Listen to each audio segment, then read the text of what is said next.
bangis.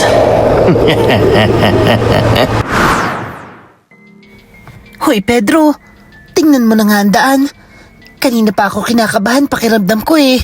Darating na talaga sila ngayon. Sana maayos ang lahat at magustuhan ng manugang natin ng simpleng buhay dito sa baryo. Oo nga, Luisa. Huwag ka nang mag-alala, anak natin si Emilio. Yun ay pinalaki natin ng may respeto. Siguradong ganon din ang napili niyang asawa, kahit taga-syudad pa yan. Huminto ang lumang sasakyan sa harap ng bahay kubo.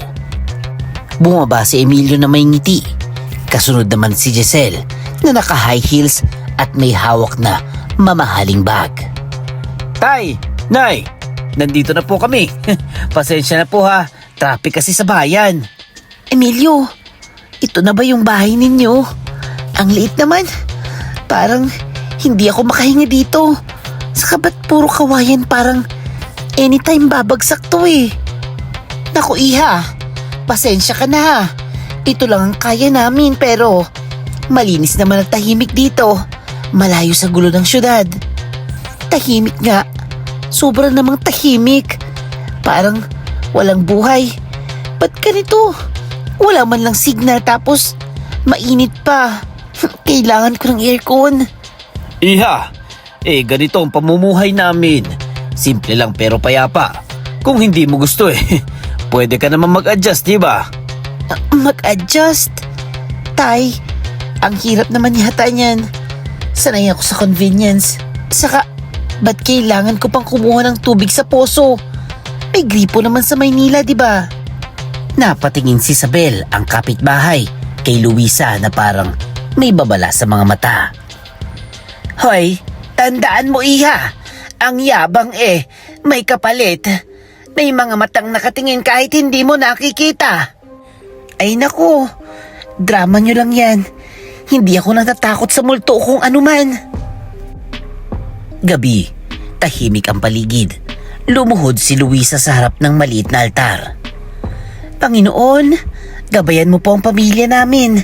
Bigyan mo po ako ng lakas na tanggapin ang manugang ko. At ilayo mo kami sa anumang masamang balak o galit na nagdulot ng salita at ugali. Sa labas, dumaan ang malamig na hangin. Sa dilim, nakatingin si Isabel habang nakatanaw sa bahay kubo. Sa gabing yon, hindi pa alam ni Luisa na ang pagdating ng manugang ay simula ng unos na susubok sa kanilang pananampalataya, pagkatao at sa mga lihim na matagal nang nakabaon sa baryo. Pedro, hindi ko maintindihan. Kaninang umaga buhay pa yung manok tapos bigla na lang silang namatay. Parang walang sugat. Parang may humigop ng lakas nila. Oo nga, Luisa. Kahit ako'y nagtaka rin. Hindi naman sila nagkasakit kagabi. Malakas pang mga yon kahapon, di ba? Nay, pakiramdam ko po may mali rin akong nakita kagabi. Nanaginip na naman ako na parang may humahabol sa akin sa dilim. Tapos, paggising ko, pawis na pawis ako at bigat ng dibdib ko. Hoy, Emilio baby. Baka naman dahil sa init at dumi ng paligid dito. Ewan ko ba? Parang lahat ng problema nagsimula-simula nung dumating tayo dito. Iha, huwag mong basta-bastahin at huwag mong sisihin ang lugar. May mga bagay na hindi agad nakikita ha. Naku, Nay, huwag niyo na akong simulan sa ganyan. Sisimulan na naman yung pamahiin niyo. Hindi ako naniniwala sa mga kulam-kulam na yan. Kahit sa aswang. Lumapit si Isabel habang nakatingin sa poso. Lasang kalawang ang tubig nyo. May galit na dumadaloy. Hindi lahat ng sumpa ay nakikita agad ha. Minsay, unti-unti nitong inuubos ang lakas ng tahanan.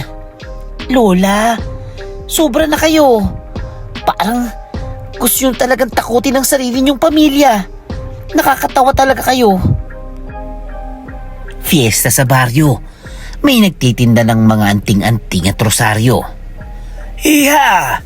Subukan mo itong anting-anting. Pangontra sa mga masasamang mata. Mura lang ito. Ha? Anting-anting? Sorry ha, Lola. Pero parang junk lang yan eh. Ang cheap. Charms na lang para maganda pa. Biglang tumahimik ang paligid. Napatingin ang matanda kay Giselle. Hindi lahat ng mura ay walang bisa, iha. May mga presyo ang bawat pang-iinsulto. Gabi, sa loob ng bahay kubo. Emilio, narinig mo ba yung parang may bumubulong sa dingding? Parang may gumagapang. Wala naman akong naririnig Baka gunig-kunin mo lang yan. Biglang pumutok ang kawayan. Daang-daang sa lagubang ang lumabas. Ano ba to? Emilio! Ang dami nila! Gumagapang sa balat ko! Nasasaktan ako! Tulungan niyo ako! Emilio! Kumuha ka ng walis! Bilisan mo! Huwag niyong hayaang kumalat yan! Diyos ko! Diyos ko po, kumukulo pa ang tubig! Gamitin natin ito! Pedro! Halika dito! Binuhos ni Luisa ang kumukulong tubig sa sahig. Sumirit ang mga salagubang. Nangisay. Tay, parang hindi nauubos sa mga ito Kahit anong hampas natin, padami ng padami. Nasasaktan ako! Kinakagat nila ako. Ba't nangyayari ito? Ayoko na dito! Nagtipon ang mga kapitbahay sa labas. Uy, pare! Narinig niyo ba? Baka may mambabarang na gumagawa niyan. Ginagamit nilang mga insekto para parusahan ng nakasakit sa kanila, di ba? Oo nga pare. May galit na galit. Sigurado may naapakan silang mali ano. Pedro, pakiramdam ko hindi na to normal. May sumpa na talagang bumabalot sa atin. Ano ka ba, Luisa? Huwag ka munang magsalita ng ganyan. Pero aaminin ko, natatakot din ako. Huminto ang mga salagubang. Tahimik muli ang bahay. Pero wasak ang sahig at nanginginig ang buong pamilya.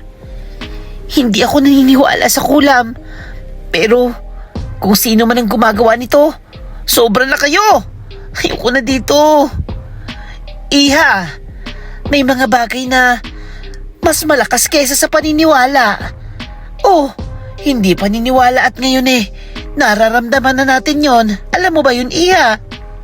Sa gabing yun, walang nakatulog.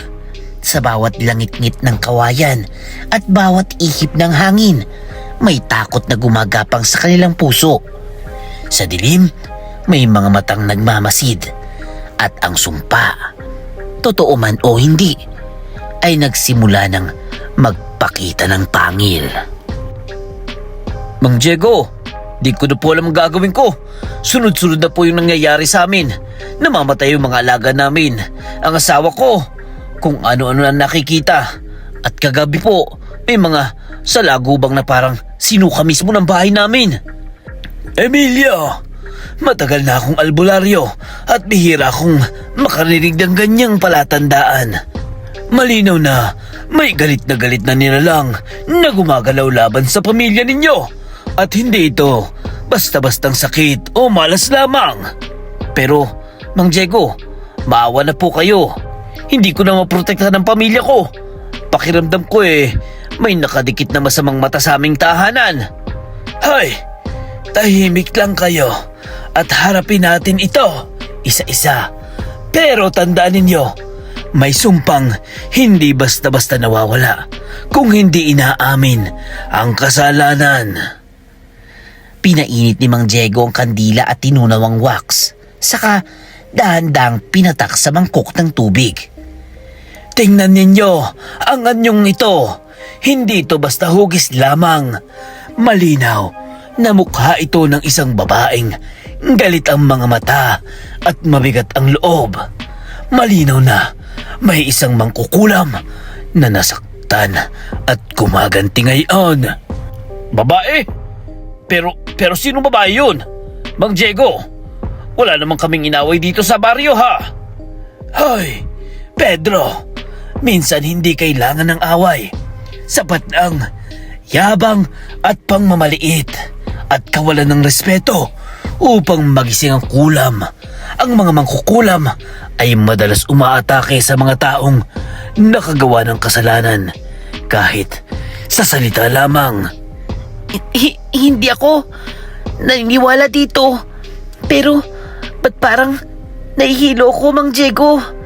Parang may gumagapang sa lalamunan ko. Iha, Giselle! Huwag kang magsalita. Hayaan mong ilabas ng katawan mong dinadala mong sumpa. Sinindihan ni Mang Diego ang mga tuyong dahon at halamang gamot. Umusok ang paligid. Sa ngalan ng liwanag at kabutihan, sinusumbalik ko ang anumang sumpang pinadala sa pamilyang ito. Bumalik ka sa pinanggalingan mo! Mang Diego, parang may lumalabas sa lagubang. Biglang sumuka si Giselle ng maliliit na salagubang. Napatras Emilio. Diyos ko! Giselle! Hawakan mo ko! Mang Diego! Tulungan niyo po siya! Ay Diyos ko, Panginoon, maawa po kayo. Mahigpit na hawak ang rosaryo. Iligtas niyo po kami. Yan ang sambit ni Luisa. Biglang umihip ang malakas na hangin. Bumagsak ang mga bintana. Gumalaw ang mga anino ng dingding. Mang Diego! May humihila sa kandila. Parang may kamay sa dilim. Mahigpit na. Hawak ang itak. Huwag kayong bibitiw. Huwag na huwag bibitiw sa panalangin. Huwag niyong hahayaang matakot kayo dahil yan ang lakas ng kulam. Ama namin, sumasalangit ka. Huwag mong pabayaan ang pamilya ko, Panginoon. Nagtagal ang pag-usal. Pawis na pawis si Mang Diego habang patuloy ang pag-awit. Tapos na muna ito. Humina na ang kapit ng sumpa. Pero hindi pa tuluyang nawawala. Tandaan ninyo, babalik ito kung ang may kasalanan ay hindi magsisisi at hihingi ng tawad ng taos-puso. Ibig sabihin po, Mang Diego, may isa sa amin ang dahilan nito. Oo, Emilio. At hanggat hindi siya humaharap sa sarili niyang kasalanan, ay mananatiling nakabukas ang pinto ng inyong tahanan sa dilim. Sa gabing iyon, humupa ang hangin at natahimik ang bahay. Ngunit sa dibdib ni Luisa ay may mabigat na pakiramdam. Alam niyang hindi pa tapos ang laban at ang susunod na hakbang ay mas masakit kaysa sa anumang sumpang kanilang naranasan. Hindi sapat ang panalangin lamang, Luisa. Kung gusto ninyong tuluyang matapos ito, kailangan nating hanapin kung sinong nagpadala ng sumpa. Dahil habang nakatago siya'y patuloy kayong lalapain ng kulam. Mang Diego, handa akong harapin kahit sino. Basta matapos ng bangungot na ito. Kahit nanginginig ng mga tuhod ko susugod pa rin ako para sa pamilya ko. Sama-sama po tayo, Mang Diego. Kung may kailangang humarap, ako na mauna. Huwag na po ninyong ilagay sa panganib ang nanay ko.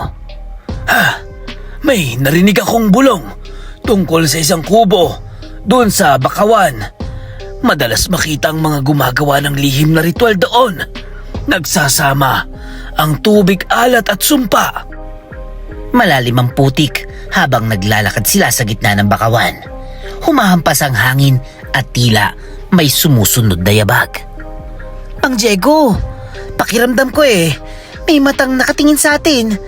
Bawat hakbang ko'y parang may humihila sa damit ko. Huwag kang lilingon, Luisa. Ang takot ay paanyaya sa masamang espiritu.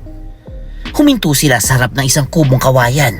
Ito'y napapalibutan ng garapon, mga tuyong dahon at manikang tinusukan ng karayom.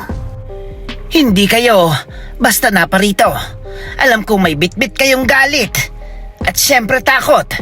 Pero lilinawin ko lamang ako'y nagpapagaling at hindi nananakit ng tao. Kung gayon po Bakit puno ng sumpa ang lugar nyo? Ba't parang humihingang dilim sa paligid na ito? Ang kaalaman ay parang kutsilyo, Emilio. Pwedeng magpagaling, pwede ring pumatay. Depende sa hawak. Biglang dumilim. May humalakhak mula sa likuran. Huli na kayo! Akala ninyo'y basta ninyo lang pwedeng kalabanin ng mga mas matanda sa inyo sa sining ng kulam. Ha? Ikaw, Sabel? Ikaw palang nasa likod nito. Bakit mo kami sinaktan? Anong kasalanan namin sa iyo? Hindi ako ang unang nagkasala.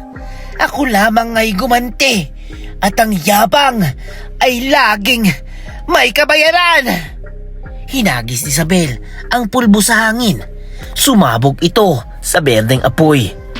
Mula sa isang tapayang luwad ay gumapang ang mga ahas. Tayong lahat!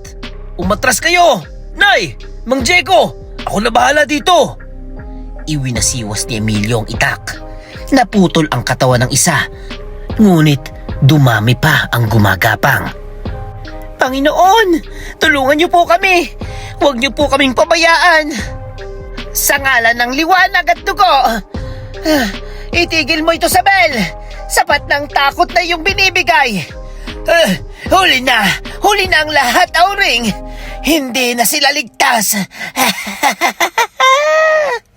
Bumalik ka sa dilim! Bumalik ka sa pinanggalingan mo! Sigaw ni Mang Diego. Mula sa palad ni Mang Diego ay lumipad ang mga nag-aapoy na tumatalsik na kumunoy. Tumama ito kay Sabel. Hindi pa itong wakas! Sa isang iglap, nagbago ang anyo ni Sabel. Ito'y naging itim na uwak na sumasagitsit palabas ng bubong. Mang Diego! Nakatakas siya! Paano na po kami? Hindi pa tapos ang laban, iho! Dahil hindi lang siyang kalaban ninyo. Anong ibig niyong sabihin? Ba't parang alam mong susunod na mangyayari? Ang sumpa ay dumidikit lamang kung may pintong bukas at minsay ang pintong iyon ay nasa loob mismo ng inyong tahanan. Sabit ni Auring. Nanlamig ang mata ni Luisa sa narinig.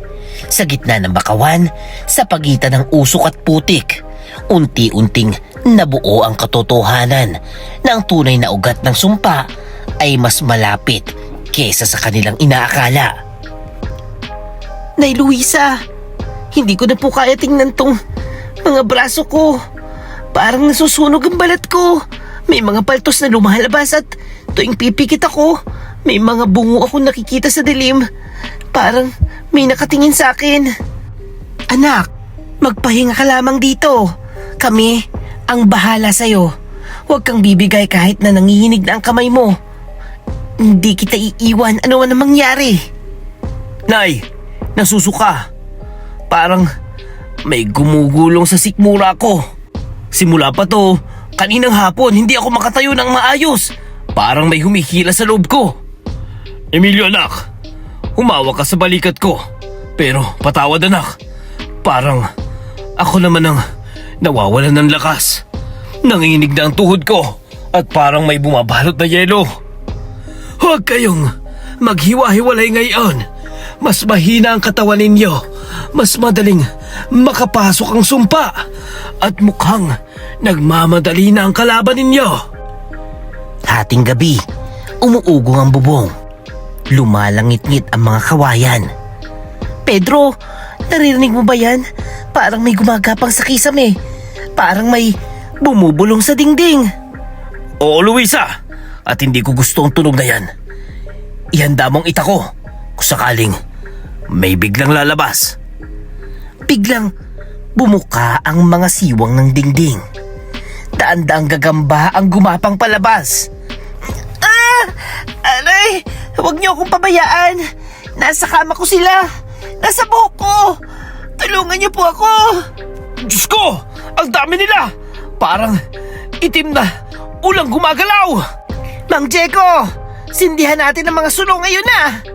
Sinindihan ni Luisa ang sulo at inikot ito. Nagliyab ang mga sapot. Nagpilian ang mga gagamba. Lumayo kayo sa pamilya ko! Hindi ko kayo hahayaang kunin ang mga mahal ko sa buhay! Luisa, mag-ingat ka. Baka masunog ang bahay. Pero, sige, huwag kang titigil. Hindi ako makagalaw. Emilio, igalaw mo ang mga kasangkapang palayo dito at huwag kang lalabas sa guhit na ito. Gumuhit si Mang Diego ng bilog gamit ang puting tisa. Sa ngalan ng liwanag at ang mga ninunong, pinagbabawalan ko ang pagpasok ninyo sa loob ng bilog na ito!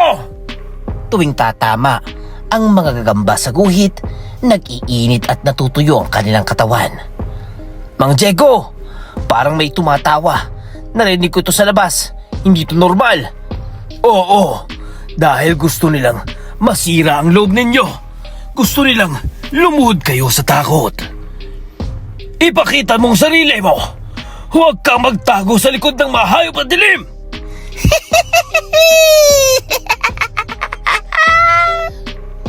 Sino ka man? Kung galit ka sa amin, sabihin mo.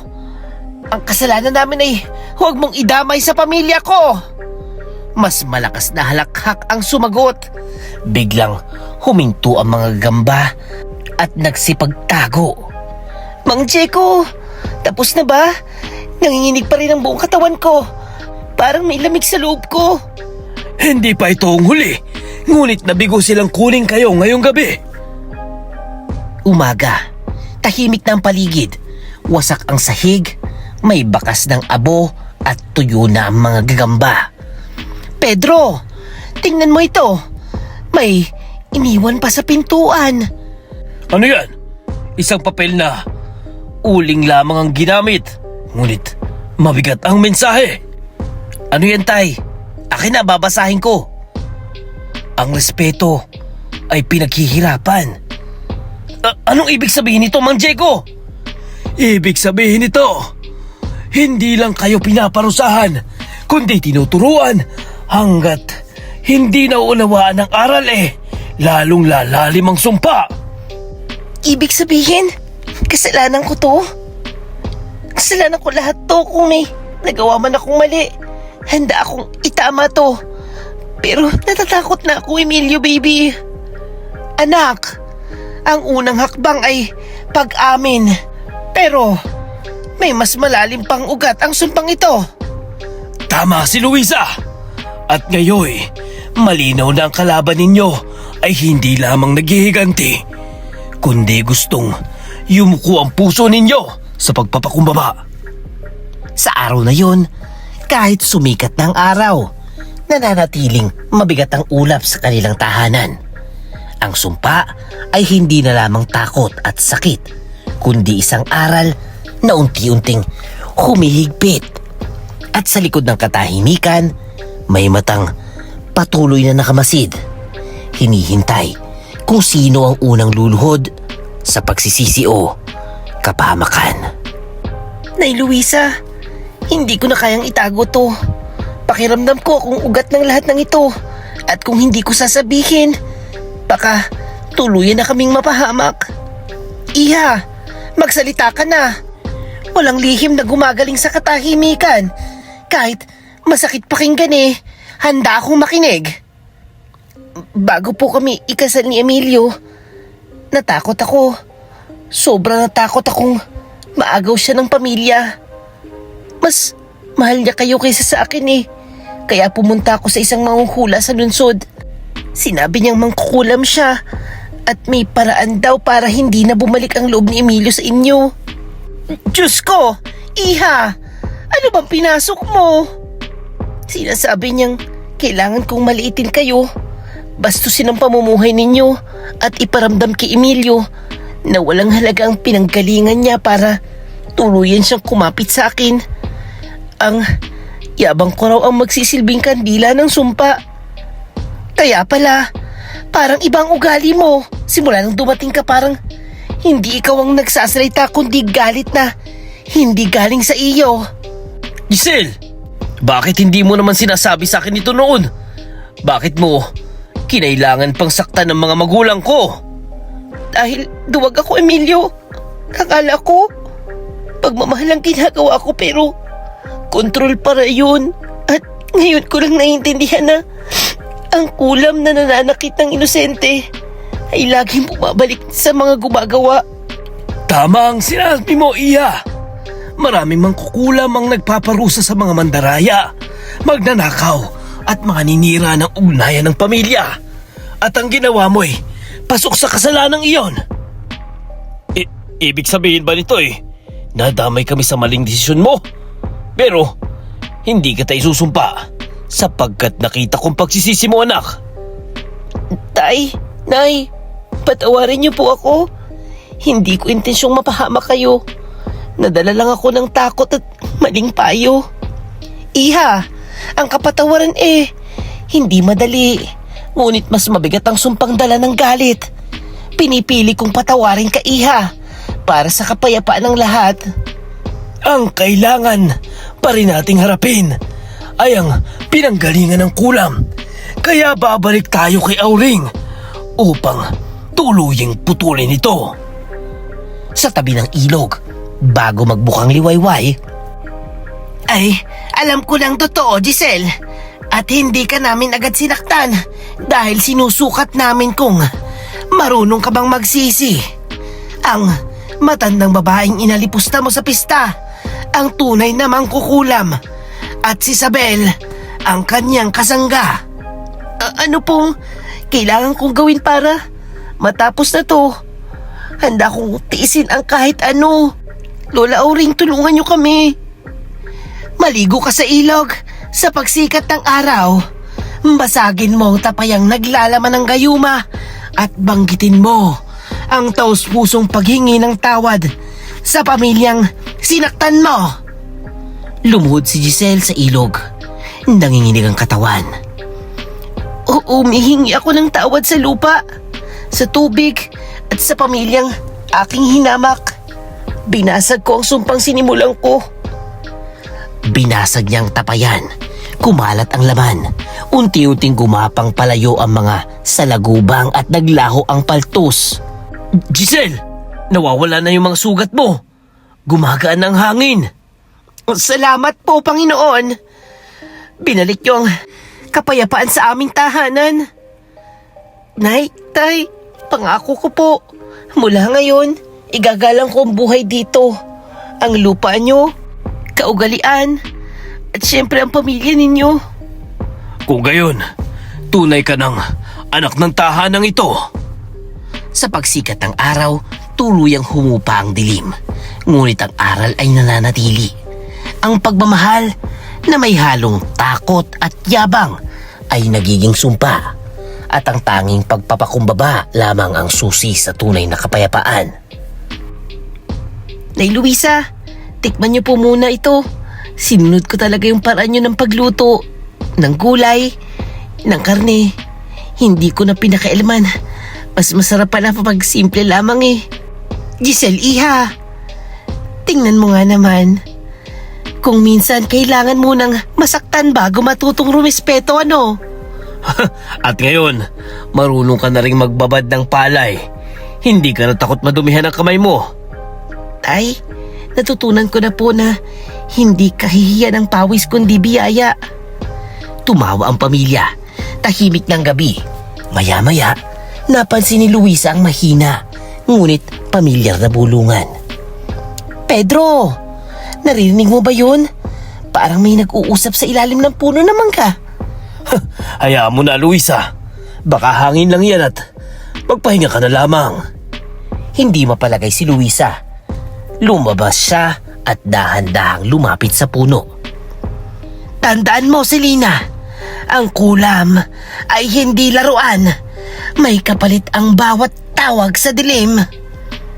Opo, Lola Auring. Pero gusto ko talagang matutunan. Hindi ko alam kung bakit pero parang tinatawag ako ng mga bulong. Pabulong? Selena? Anak, ikaw ba yan? Anong ginagawa mo dito sa gabi?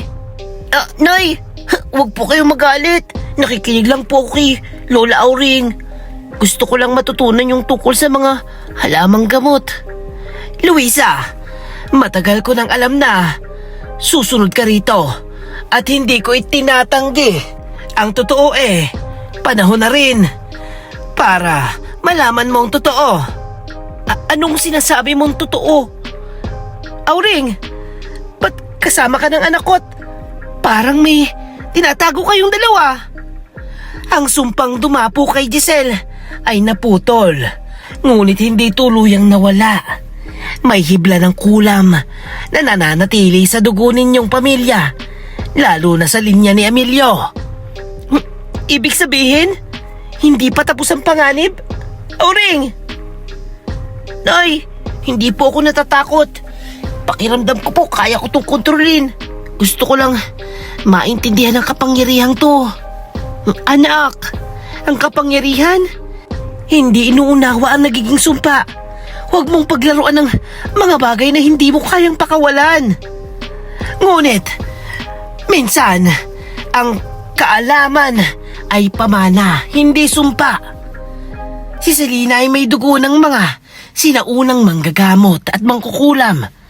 Sa kanyang ugat kaya niyang tawagin ang sining. Tay Luisa, pangako ko po, hindi ko ito gagamitin sa masama. Gusto ko lang matuto. Diyos ko, Selena anak, paano ako pipili bilang ina? Gusto kitang protektahan, pero ayokong ipagkait sa iyo kung sino ka. Hindi ka ang pipili, Luisa.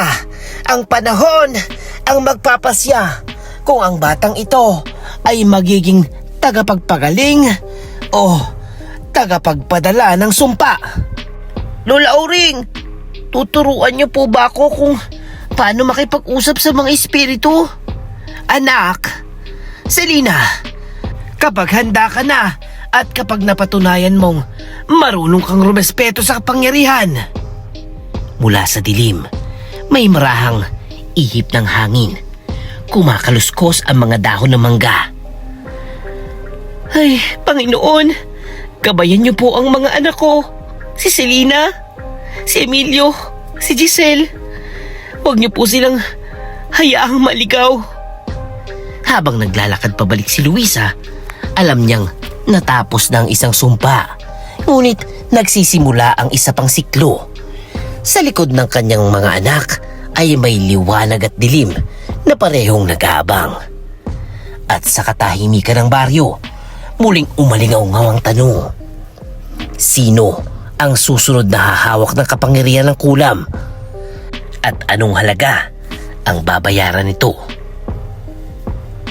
Wakas. At yan ang storya ni Giselle, Emilio, Luisa at Pedro. At syempre si Selena. Ang sumpa ay hindi laging pinuputol. Minsan pinapamana. Kapag ang yabang ay pinatawad, ngunit hindi lubusang tinapos, nagiging binhi ito sa dugo ng susunod na henerasyon. At ang kulam ay hindi naghihintay ng masama. Hinihintay lamang nito ang mag-uusisa. At kung nagustuhan nyo ang ating story, please comment yes, or kung gusto nyo ng part 2, please comment part 2. At kung meron kayong real life stories na nakakatakot at gustong i-feature sa ating channel, please comment your email. At syempre, huwag kalimutang mag-like, mag-share, mag-comment at mag-subscribe na kay Kuya Bangis.